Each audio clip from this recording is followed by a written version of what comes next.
Thanks so much, Jyotika. It's your love, your dedication, your devotion, and your magnetism that has brought not only everyone here this evening, but that has actually brought Pujya Swamiji here. We landed into LAX today a little bit after 3 o'clock, flying in from the East Coast, and drove literally nonstop straight from from LAX straight here to be sure to get here on time. And it was really your love and your commitment and your devotion that has, in Hindi they say kinch ke lai, that has grabbed him and brought him here. The path of joy. A wonderful, wonderful topic that they gave us for this evening. A joke that I love. I have a background in psychology. My academic background is in psychology. I studied it at Stanford and got my PhD in it. And the joke that I love goes something like this. A man walks into the psychologist and says to him, "My doctor insisted that I needed to come and to see you, that I had to make an appointment to come and to see you." And the psychologist says, "Okay, tell me what's going on, how's your life?" And the man says, "Well, it's great." And the psychologist says, "Well, how's your family life?" And he says, "It's wonderful, we love each other, there's deep connection and joy." And he says, "Well, and what about your career life?" And the man says, "It's a career, but I find great peace and great happiness in it and great fulfillment." And the psychologist says, "Well, what about anything else? What about other areas of your life?" And the man says, "Well, of course I have ups and downs like everybody, but basically in my life I'm really deeply grateful and peaceful and happy." And the psychologist is scribbling on his pad, and his brow is all furrowed, and he's writing down everything the man says. And finally he looks up at him and he says, "And how long have you been like this?"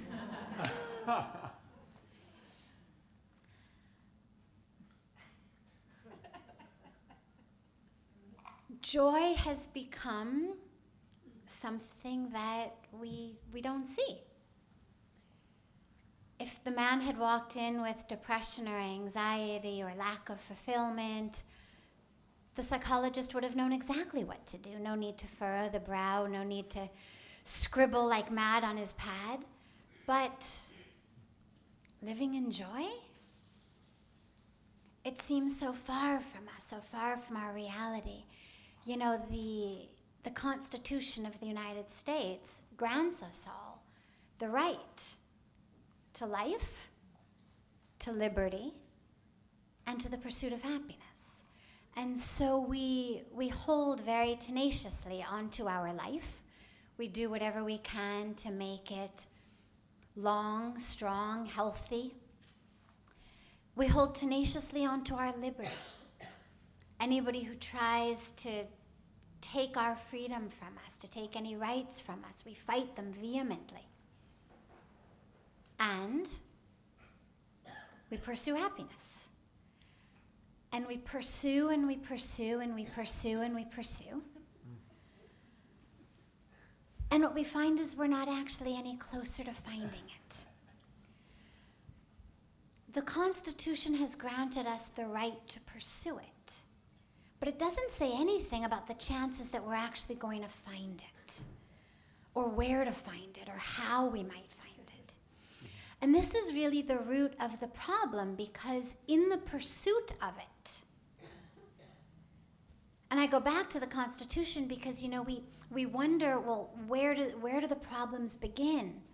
And every one of us who has been educated in this country, every one of us who has lived and grown in this country, these pieces are so deeply indoctrinated into us that we don't even realize consciously, unconsciously, subconsciously how they became part of our reality. Happiness is something to be pursued. And the problem becomes that the more we pursue it, the farther it is from us. Because you can't actually simultaneously run in two directions at the same time. Either I go north or I go south. Either I go left or I go right. Either I look outward or I look inward. And as our society is telling us over and over again, this is something to be pursued. Run after it, go after it. Find it here, find it there. It's taking us away from where it actually is, which is inward.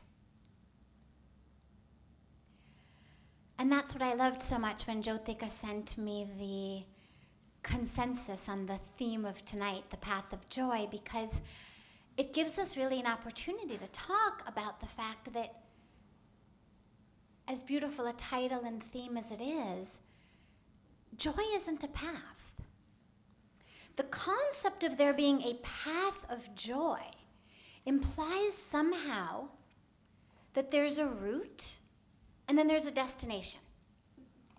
That, when we get into the car at LAX and we put in the address here in Ojai, it gives me a route and a direction. How many more miles, how much more time. This is my path. And when we think about joy as a path, what it tells us is that I'm not living in joy right now. Because path implies that it's not where I am. Path implies that there's a route and then there's a destination. Just another million. Just another 10 pounds. Just let me divorce this one and find a new spouse. Just whatever it is. There's some steps I have to take to get me closer to that destination. And the more I step, the farther I walk. Joy is a state. It's a place. And it can only be experienced right now. You can't be joyful tomorrow. You can't even be joyful an hour from now. Joy can only happen in this breath, in this moment, right here and right now. And tragically what happens is, as we run after it, not only does it take us into the external and out of the internal, but it actually creates an entire nature that prevents us from ever being able to find it. So for example, if I decide that just after 1 million more, $1 more million, then I'll be happy. In the pursuit of that extra million, what I've done is I've created an experience of lack, of absence, of scarcity in my own life, of misery in my own life, of dissatisfaction in my own life, that even if I actually get that million or 10 million, my experience on this planet has become one of lack, of scarcity, of absence. And so it doesn't matter what actually ends up coming into my hands. I can never find joy because who I am has become rooted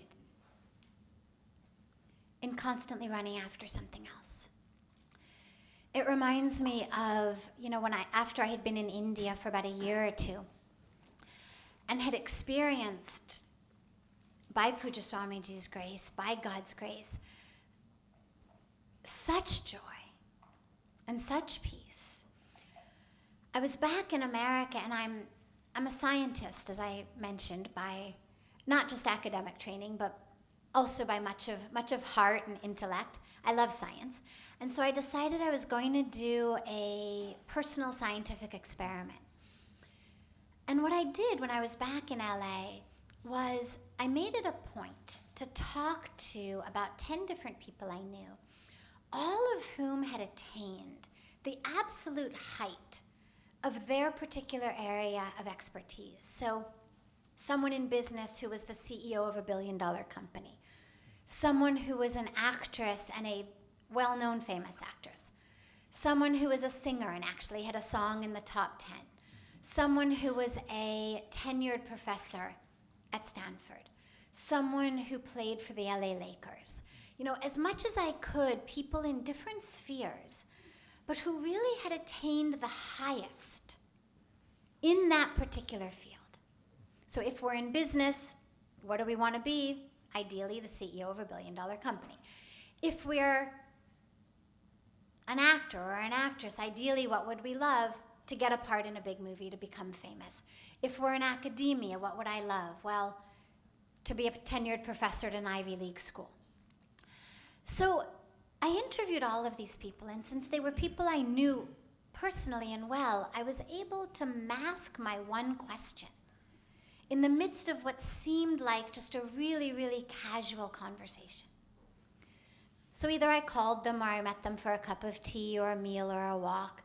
And in the midst of what seemed like just catching up, because I'd been in India, I asked them my one question. And my one question was, are you happy? And what I found was that every single one of them gave me pretty much the same answer. Either they said, I would be happy if, and fill in the blank, everybody's blank was somewhat different. The kids would just clean up their room, my husband would work less, I could squeeze back into the skirt I wore last year, I could get this promotion, whatever it was. Or, I will be happy when the mortgage is paid off, the kids go off to college, I get this promotion, this happens. And what it made me realize was what my original hypothesis had been in the first place, which was that none of these things actually brought that happiness. But it brought that point home so poignantly to me that here are people who the rest of the world is running, forsaking their spiritual lives, forsaking their families, forsaking their health, to actually get to that place. And there's still one thing between them and happiness as well. That no matter how far we go, there's still one thing between us and happiness.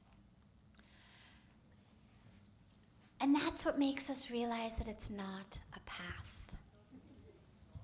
Because it doesn't matter how far you go, how many steps you take, how far ahead of the next guy you are. If you're on the path, you're not there in the moment. And it's not our fault. We've been very, very purposefully and calculatedly manipulated by the culture, by the media, by business, by commercial enterprise, to believe that the answer to everything that's wrong with us is something that we can order or buy or download or hold. That's what makes business go.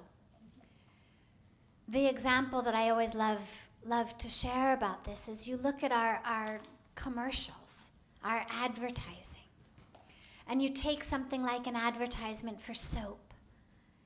Now, what does soap do? Cleans us. So an honest advertisement for soap would say, well, this brand of soap cleans us better than that brand of soap. It removes such and such more parts per million of dirt than that brand of soap. But nobody ever says that. What does a commercial for soap look like? a beautiful woman, and she is singing in the shower as she's lathering up in the morning, and her equally beautiful husband walks in, and he's also singing in the bathroom, and they walk out, and their child has somehow gotten himself up, had his shower, gotten himself dressed, eaten his breakfast, done his homework, packed his lunchbox, and they all, hand in hand, walk out of the house on their happy days. And what's the message? The message is not about cleanliness. Nobody said to her, "Oh, wow, you smell so much better than yesterday. Wow, that dirt on your face that was there last night is gone." Nobody says that in the commercial. We're not selling clean faces. We're selling joy. No mention was even made of cleanliness. What we're teaching ourselves and everyone is, if you don't feel like singing in the shower in the morning, or your spouse doesn't sing when he or she walks in to the bathroom, or if you don't have a spouse, or if you've got to drag your child out of bed in the morning and force him to do his homework and force him to eat his breakfast, or if you don't have a child, well, the whole problem is that you're using the wrong brand of soap. And so we go through our lives.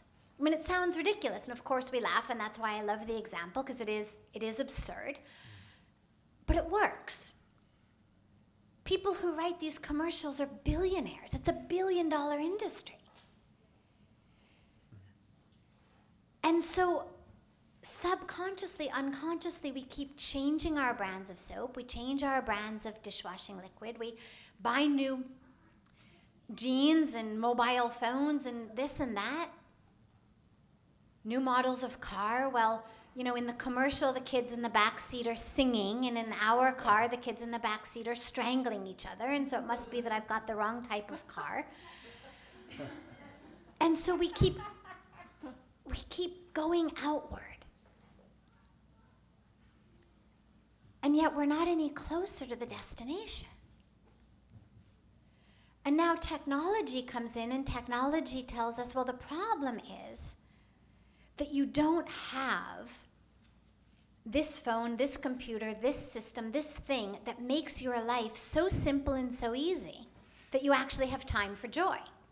The reason you're stressed, the reason you're upset, the reason that nothing works is because your phone or computer or this system or that system is outdated. And so of course your life is a wreck. On an airplane recently, I was reading the magazine on the plane, just flipping through the airline magazine. And you know, they have all of the games and the puzzles, and their crossword puzzles and Sudoku and whatnot. But the thing that I love is they have a vocabulary quiz. And they give you a word that chances are you've never heard of. That's the whole point. And then it's a multiple choice question of what this word means. But here's what's important is it's actually a real word. It's not a made-up word. It's a real word that's in the dictionary. In many cases, it's a new word. And the word in this case was nomophobia. And, okay, having my background in psych, I figured so it's some kind of fear. But of course, they had reckoned that people were going to know what phobia meant. So all of the answers were a fear of this, a fear of that, a fear of this. And it turns out, and this is a real word, a new word in the dictionary, this is not a joke. The word actually means fear of being without a working mobile phone. I swear to God, as I said, this is not a joke. There is now actually a word in our new dictionaries that means an actual diagnosable phobia, not just an inconvenience, not just a hassle, but a diagnosable phobia that raises our blood pressure and raises our pulse rate. That my mobile has run out of batteries, or it's not in my hands, or I can't find it. we've gotten to a point where we're having more and more and more and more possessions, material wealth, technology. But our state of dis-ease, whether you actually have a diagnosable disease or whether you just live in a state of dis-ease, is rampant. Along with all of that which we're attaining and obtaining and acquiring is a state in which we need pills to fall asleep at night. Prescriptions for antidepressants, anti-anxiety medicine are skyrocketing. We're not able to find that joy. There's a beautiful mantra in the Upanishads that says, Purnamida Purnamidam Purnat Purnamudachyate Purnasya Purnamadaya Purnameva Vishishyate. And what it means is, Purn, all, is whole and complete and perfect and divine. Purn. Purn means the infinite, the whole, the completeness, the divinity. When you remove anything from Purn, from infinity, that which you've removed is whole and complete and perfect and divine. And that which remains is also whole and complete and perfect and infinite and divine.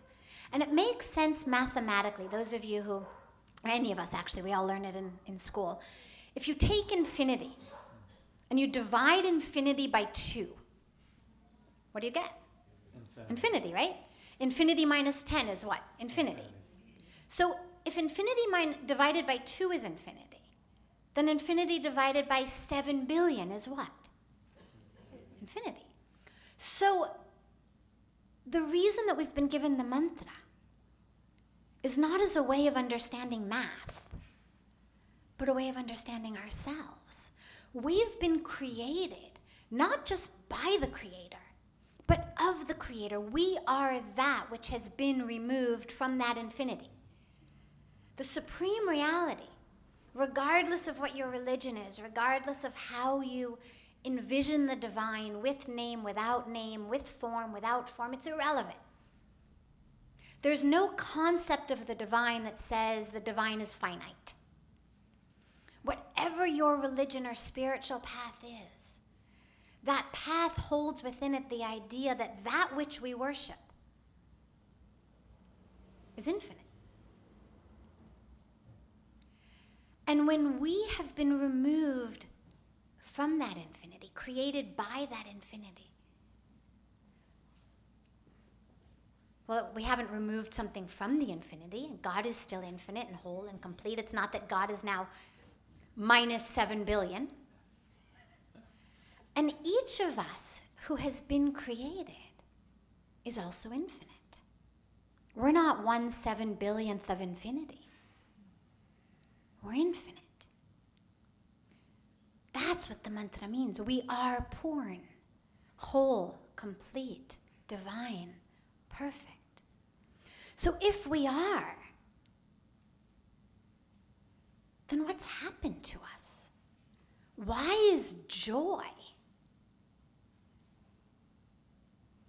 so elusive? Why do we feel like we have to be on a path to find that which is our natural state?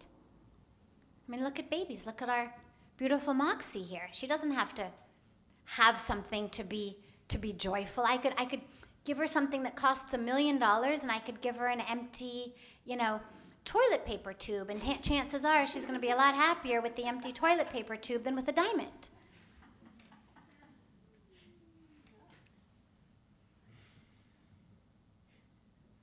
Joy is our nature. They're joyful with her toes. Forget the toilet paper tube. She doesn't even need anything, right? My toes are my source of joy. So if our true nature is that our own toes are the source of our joy, and then we go on in our lives attaining more and acquiring more. And we get farther and farther and farther from it. What's happened? We've lost the state of awareness. And that's the key. That's the fundamental key. Awareness. That awareness of who we are. What does meditation do? Meditation does not manifest millions. I mean, I know there are some people who will sell it to you like it does, but let me tell you, it doesn't manifest millions. It doesn't manifest mansions. It doesn't manifest making us president of a company. What meditation does is it brings awareness. And perhaps then through that awareness, we manifest whatever we want to manifest. But the meditation itself, what does it do?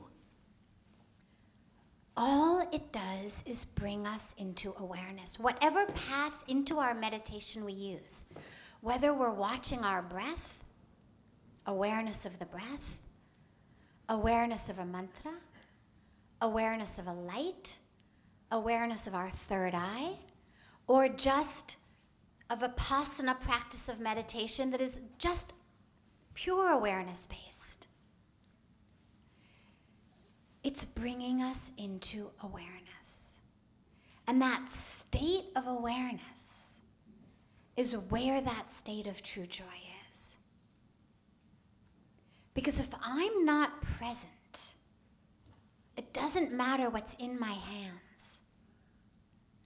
I'm not in joy. In the Bhagavad Gita, Krishna tells us something very beautiful. He says, a yogi is one to whom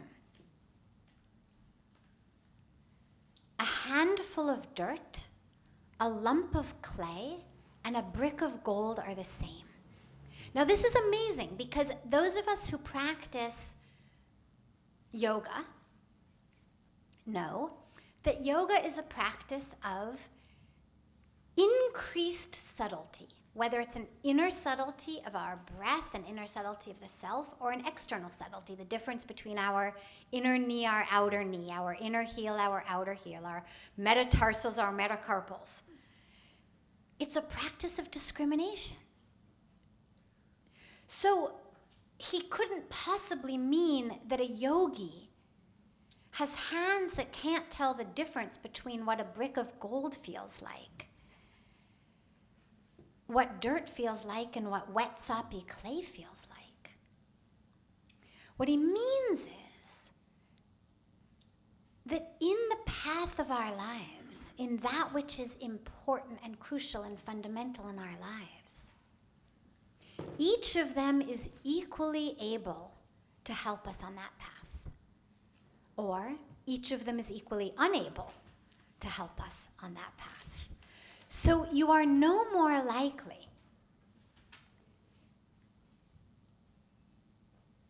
to attain that fundamental state that is the purpose of our life through a brick of gold than through a handful of dirt or a lump of clay. And yet for so many of us, that which is wrong, we put in the world outside. Well, if I just had that brick of gold, or if I just had that, or if people were just like this, or if my employers were just like that, or my in-laws were just like this, then everything would be okay. But it's never okay. I heard a beautiful quote the other day. I don't know who said it, but I love it. It said, if you are miserable in a room alone, chances are you are the cause.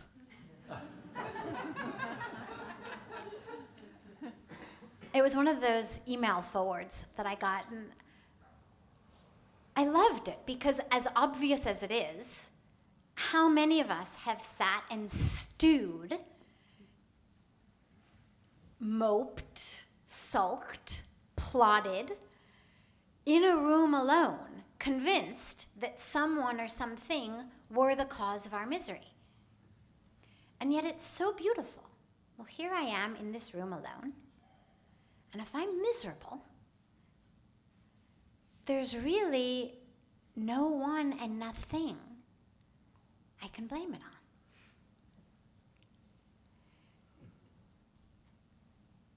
And it takes us back to that awareness as the key. That state of awareness of who I am in that room. Who is the I? And in this breath. And that is where we start to actually experience the joy. Think for a moment, and I'll conclude with this thought. Think for a moment about the times in your life where you've really experienced joy. And it doesn't have to be some fantastic, once-in-a-lifetime experience. The minute-to-minute, moment-to-moment things. A sunset. Looking in the eyes of a child, even a child we don't know, in line at the grocery store. You know, we're standing in line, we make googly eyes with the child in back of us. Meditating. Listening to music or playing music. Looking at art. Creating art. In each of these experiences, one thing happens. The ego, the border and boundary between me and you is dissolved. If, as I'm looking into that child's eyes, I'm still holding tenaciously to my sense of self and aware that that over there is this child, well, then I'm not experiencing that real joy. If as I'm watching the sunset, or playing music, or listening to music, or being in love, I'm holding tenaciously to this ego, this sense, this border, this boundary, then there isn't music. Music happens, art happens, love happens when we actually lose ourselves, whether we are the creator of it or the experiencer of it. When we lose that sense of the self into the experience, that's when it really happens. And that's the sense of the self returning to its boundlessness. The true sense of who we are, the self, the capital S self, is boundless. And we're always trying to return back to that. So in our states of joy, there's states where the boundaries dissolve. Again, whether I'm physically in the arms of a loved one, listening to music, creating it, watching a sunset, meditating, where I lose the ego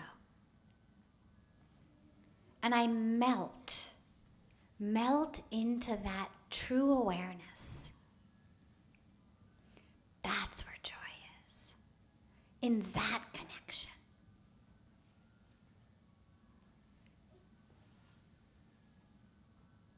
I'll conclude with my favorite joke. I started with a joke, I'll end with a joke. My favorite joke is of a man who goes to a doctor, not a psychiatrist this time, a real doctor, medical doctor, we'll say.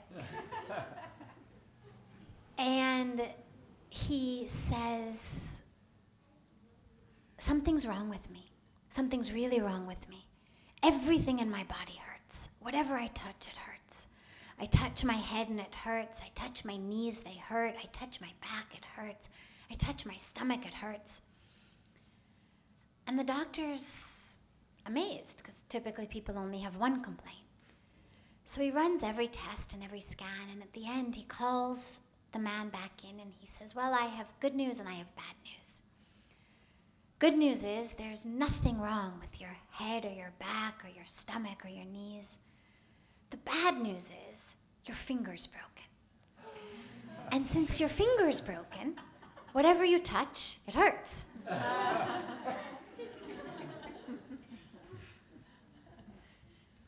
But it hurts not because of the back and the stomach and the knee, but because of the finger.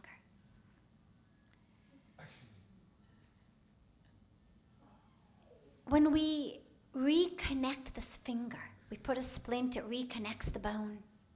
Miraculously, the pain in the head, the pain in the stomach, the pain in the back disappear. And that's our path of joy. Not about walking toward connection, but about being in that connection, being in that awareness right here, right now. Not bound and bordered by the false boundaries, but melting and merging in that connection to ourselves, to each other, to the divine.